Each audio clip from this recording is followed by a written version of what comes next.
You brought Ausharvest over to Perth, so you were a director there, but you're sitting on the board at the moment.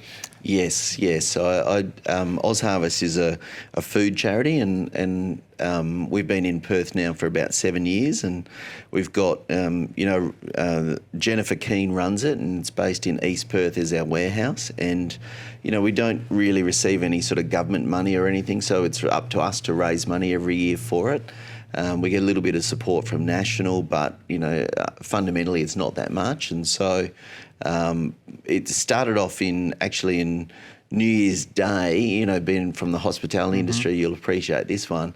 The very first delivery was someone called me, found out we were setting it up. Someone called me on New Year's Day 2014, and it was the concert hall, and one catering group were changing to another catering group, and so they had all this food and it needed to be picked up.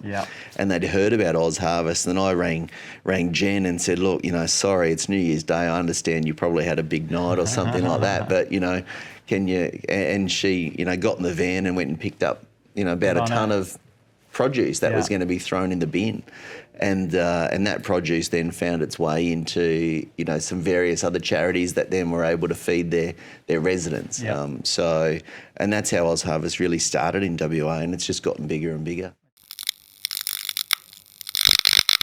Emotional intelligence is being talked about as one of the most important skill sets to have now if you're working in a team.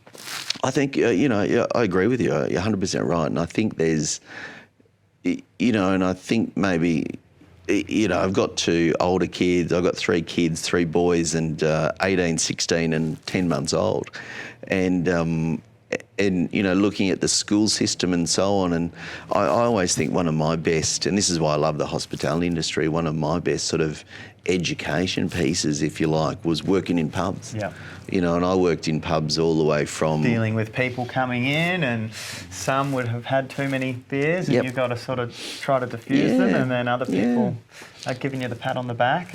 And you're dealing with just expectation and human nature, at its best and at its worst a lot of the time as well. And I think that grounding for the young kids today, and because they're coming out of an environment where everything's this, and instead of sort of being on your screen all the time, you actually got to look up. You've got to make eye contact. You've got to shake people's hands. You've got to be personable. You've got to engage them, because that's the industry that you. So I actually think working in that hospitality industry and learning through that over the years. I started my first career in that industry, and that's why I've gone back to it now as an older gent. But I think learning that industry is a really good grounding for young people and young kids that are coming out of uni. They should go to their local pub or their local restaurant and get a job, because regardless of whether you're a massive, I'll use an example of a couple of kids that I know that very, very intelligent, top of their school, and a little bit shy and whatnot, but came out, got a job at the Quarter Acre, and love it. And over the last couple of years, one of them's gone on to be a team leader, and it's not going to be his career, because he's destined to do something great, and because he's a very, very intelligent fella, but loves working at a pub. And I getting think that social aspect as well. And it's really enabled him to come out of his shell a little bit as well, which is tremendous to see from a growth point of view of a young kid that might have been a little bit sort of shy before and timid, whereas now he's in charge of other people, he's in charge of his peers, and it's not easy to be in charge of your peers, and that's where and so I think he's probably grown a hell of a lot just working in a pub. Do you try to chase trends, or do you like to be counter-cyclical? And what's your ethos? Do you go for good boards?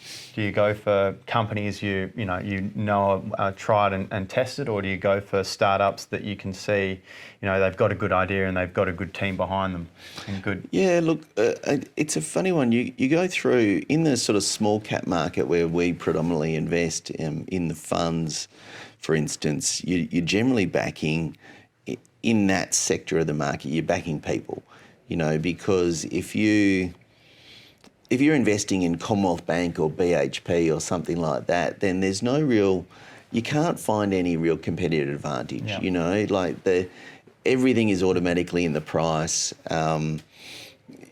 I've personally find that sort of investing really unfulfilling and, you know, boring for want of a better word. But I do also think that, you know, there's no way to get an advantage because they're so widely researched, they're so widely communicated, their information flows into the market immediately as it's released. You know, they have hundreds of people working in their investor relations departments.